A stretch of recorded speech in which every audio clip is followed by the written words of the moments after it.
Hello दोस्तों, कैसे हो? तो मैं आज आप लोगों के लिए जीके जीएस से संबंधित कुछ महत्वपूर्ण प्रश्न लेकर आया हूँ, जो कि अक्सर एग्जाम में पूछे जाते हैं। तो दोस्तों, वीडियो में लास्ट तक बने रहना। और अगर आपने चैनल को सब्सक्राइब नहीं किया है तो चैनल को सब्सक्राइब जरूर कर लेना। तो दोस्तों, चलो शुरू करते हैं। भारतीय संविधान की प्रस्तावना में समाजवादी पंथ निरपेक्ष शब्द किस संशोधन द्वारा जोड़ा गया है? तो दोस्तों, अपना राइट आंसर होगा 42वां संविधान संशोधन द्वारा जो है इसे जोड़ा गया है। तो अपना राइट आंसर होगा ऑप्शन नंबर ए जो है वो राइट हो जाएगा। अगला प्रश्न है प्रश्न नंबर दूसरा। किस हड़प्पा स्थल से अग्निकुंड के प्रमाण प्राप्त हुए थे? तो दोस्तों, अग्निकुंड के जो प्रमाण है वो कालीबंगन से प्राप्त हुए हैं। तो अपना राइट आंसर होगा ऑप्शन नंबर बी जो है वो राइट हो जाएगा। अगला प्रश्न है प्रश्न नंबर तीसरा। एकमात्र सक्रिय ज्वालामुखी कहाँ स्थित है? तो दोस्तों, एकमात्र सक्रिय ज्वालामुखी जो भारत में है वो बैरन द्वीप में स्थित है। तो अपना राइट आंसर होगा ऑप्शन नंबर ए जो है वो राइट हो जाएगा। अगला प्रश्न है प्रश्न नंबर चौथा। संविधान का कौन सा अनुच्छेद भारत को राज्य का संघ घोषित करता है? तो दोस्तों, अपना आंसर होगा अनुच्छेद नंबर 1 है। तो दोस्तों, अपना राइट आंसर होगा ऑप्शन नंबर ए जो है राइट हो जाएगा। अगला प्रश्न है प्रश्न नंबर पांचवा। इलाहाबाद स्तंभ अभिलेख किस शासक की उपलब्धियों का वर्णन करता है? तो दोस्तों, अपना राइट आंसर होगा समुद्रगुप्त। तो अपना आंसर होगा ऑप्शन नंबर बी जो है वो राइट हो जाएगा। अगला प्रश्न है। भारत की सबसे बड़ी खारे पानी की झील कौन सी है? तो दोस्तों, भारत की सबसे बड़ी खारे पानी की जो झील है वो चिल्का झील है। तो अपना राइट आंसर होगा ऑप्शन नंबर सी जो है वो राइट हो जाएगा। अगला प्रश्न है प्रश्न नंबर सातवां। मूल अधिकार के संरक्षण हेतु सर्वोच्च न्यायालय में जाने का अधिकार किस अनुच्छेद में है? तो दोस्तों, अपना आंसर होगा ऑप्शन नंबर सी जो है वो राइट हो जाएगा, अनुच्छेद 32। अगला प्रश्न है प्रश्न नंबर आठवां। इंडिका नामक पुस्तक किसने लिखी थी? तो दोस्तों, इंडिका नामक जो पुस्तक है वो मेगास्थनीज ने लिखी थी। तो अपना राइट आंसर होगा ऑप्शन नंबर बी जो है वो राइट हो जाएगा। अगला प्रश्न है प्रश्न नंबर नौवा। भारत में काली मिट्टी का सर्वाधिक विस्तार किस पठार में है? तो दोस्तों, भारत में सर्वाधिक काली मिट्टी का जो विस्तार है वो दक्षिण पठार में है। तो अपना राइट आंसर होगा ऑप्शन नंबर बी जो है वो राइट हो जाएगा। अगला प्रश्न है प्रश्न नंबर 10वां। राज्यसभा के सदस्यों का कार्यकाल कितना होता है? तो दोस्तों, राज्यसभा के सदस्यों का जो कार्यकाल है वो 6 वर्ष होता है। तो अपना राइट आंसर होगा ऑप्शन नंबर सी जो है वो राइट हो जाएगा। अगला प्रश्न है।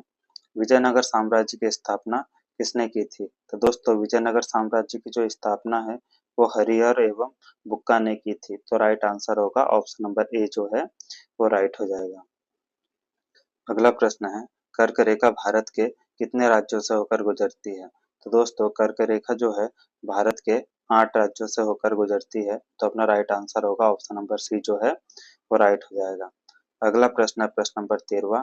वित्त आयोग का गठन किस अनुच्छेद के अंतर्गत किया जाता है? तो दोस्तों, वित्त आयोग का गठन जो है अनुच्छेद 280 के अंतर्गत किया जाता है। तो अपना राइट आंसर होगा ऑप्शन नंबर बी जो है वो राइट हो जाएगा। अगला प्रश्न है प्रश्न नंबर 14वां। दीन ए इलाही की स्थापना किस मुगल शासक ने की थी? तो दोस्तों, दीन ए इलाही की जो स्थापना है वो अकबर ने की थी। तो अपना राइट आंसर होगा ऑप्शन नंबर सी जो है वो राइट हो जाएगा। अगला प्रश्न है प्रश्न नंबर 15वां। भारत में सर्वाधिक वन क्षेत्रफल वाला राज्य कौन सा है? तो दोस्तों, भारत में सर्वाधिक वन क्षेत्र वाला जो राज्य है वो मध्य प्रदेश है। तो अपना राइट आंसर होगा ऑप्शन नंबर ए जो है वो राइट हो जाएगा। अगला प्रश्न है प्रश्न नंबर 16वां। राष्ट्रपति पर महाभियोग किस आधार पर लगाया जाता है? तो दोस्तों, राष्ट्रपति पर जो महाभियोग है वो संविधान के उल्लंघन के आधार पर लगाया जाता है। तो अपना राइट आंसर होगा ऑप्शन नंबर बी जो है वो राइट हो जाएगा। अगला प्रश्न है प्रश्न नंबर 17वां। गुलामगिरी पुस्तक जो है किसने लिखी थी? तो दोस्तों, गुलामगिरी पुस्तक जो है वो ज्योतिबा फुले ने लिखी थी। तो अपना राइट आंसर होगा ऑप्शन नंबर ए जो है वो राइट हो जाएगा। अगला प्रश्न है प्रश्न नंबर 18वां। भारत में गंगा नदी की सबसे लंबी सहायक नदी कौन सी है? तो दोस्तों, भारत में गंगा नदी की जो सबसे लंबी सहायक नदी है वो यमुना है। तो अपना राइट आंसर होगा ऑप्शन नंबर ए जो है वो राइट हो जाएगा। अगला प्रश्न है प्रश्न नंबर 19वां। भारतीय संविधान की 8वीं अनुसूची में वर्तमान में कितनी भाषाएं हैं? तो दोस्तों, भारतीय संविधान की 8वीं अनुसूची में जो है 22 भाषाओं का उल्लेख है वर्तमान में। तो अपना राइट आंसर होगा ऑप्शन नंबर सी जो है वो राइट हो जाएगा।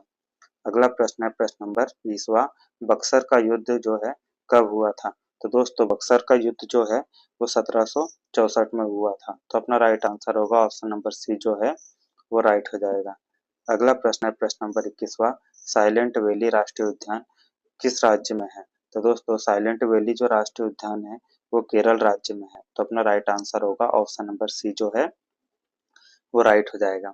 अगला प्रश्न है प्रश्न नंबर 22वां, संविधान सभा के अस्थायी अध्यक्ष कौन थे? तो दोस्तों संविधान सभा के जो अस्थायी अध्यक्ष थे वो डॉक्टर सच्चिदानंद सिन्हा थे। तो अपना राइट आंसर होगा ऑप्शन नंबर बी जो है वो राइट हो जाएगा।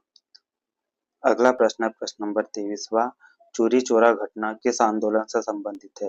तो दोस्तों चोरी चोरा घटना जो है वो असहयोग आंदोलन से संबंधित है। तो अपना राइट आंसर होगा ऑप्शन नंबर बी जो है वो राइट हो जाएगा। अगला प्रश्न है प्रश्न नंबर 24वां, ग्रेट बैरियर रीफ जो है किस महासागर में स्थित है? तो दोस्तों ग्रेट बैरियर रीफ जो है वो प्रशांत महासागर में है। तो अपना राइट आंसर होगा ऑप्शन नंबर सी जो है वो राइट हो जाएगा। अब देखते हैं अगला प्रश्न, लोकसभा का विघटन कौन कर सकता है? तो दोस्तों लोकसभा का विघटन जो है वो राष्ट्रपति कर सकता है। तो अपना राइट आंसर होगा ऑप्शन नंबर बी जो है वो राइट हो जाएगा। अगला प्रश्न है प्रश्न नंबर 26वां, आईन अखबारी के लेखक कौन थे? तो दोस्तों आईन अखबारी के जो लेखक है वो अबुल फजल थे। तो अपना राइट आंसर होगा ऑप्शन नंबर बी जो है वो राइट हो जाएगा। अगला प्रश्न है प्रश्न नंबर 27वां, भारत का दक्षिणतम बिंदु कौन सा है? तो दोस्तों भारत का जो दक्षिणतम बिंदु है वो इंदिरा पॉइंट है। तो अपना राइट आंसर होगा ऑप्शन नंबर ए जो है वो राइट हो जाएगा। अगला प्रश्न है प्रश्न नंबर 28वां, राज्य के नीति निर्देशक तत्व संविधान के किस भाग में वर्णित है? तो दोस्तों राज्य के नीति निर्देशक तत्व जो है वो संविधान के भाग 4 में वर्णित है। तो अपना राइट आंसर होगा ऑप्शन नंबर बी जो है वो राइट हो जाएगा। अगला प्रश्न है प्रश्न नंबर 29वां, 1857 के विद्रोह में कानपुर का नेतृत्व किसने किया था? तो दोस्तों 1857 के विद्रोह में जो है कानपुर का नेतृत्व नाना साहेब ने किया था। तो अपना राइट आंसर होगा ऑप्शन नंबर बी जो है वो राइट हो जाएगा। इसी के साथ अपना अगला प्रश्न है प्रश्न नंबर 30वां और ये अपना लास्ट प्रश्न है, पृथ्वी के वायुमंडल की कौन सी परत जो है ओजोन परत के लिए प्रसिद्ध है? तो दोस्तों अपना जो राइट आंसर होगा वो है समताप मंडल जो है वो ओजोन परत के लिए प्रसिद्ध है। तो अपना राइट आंसर होगा ऑप्शन नंबर बी जो है वो राइट हो जाएगा। तो दोस्तों ये रहे जीके जीएस के कुछ प्रश्न। तो दोस्तों अगर वीडियो आपको अच्छा लगा हो तो इसे लाइक करें, शेयर करें और सब्सक्राइब करना ना भूलें। तो दोस्तों मिलते हैं अगले वीडियो के साथ, तब तक के लिए जय हिंद।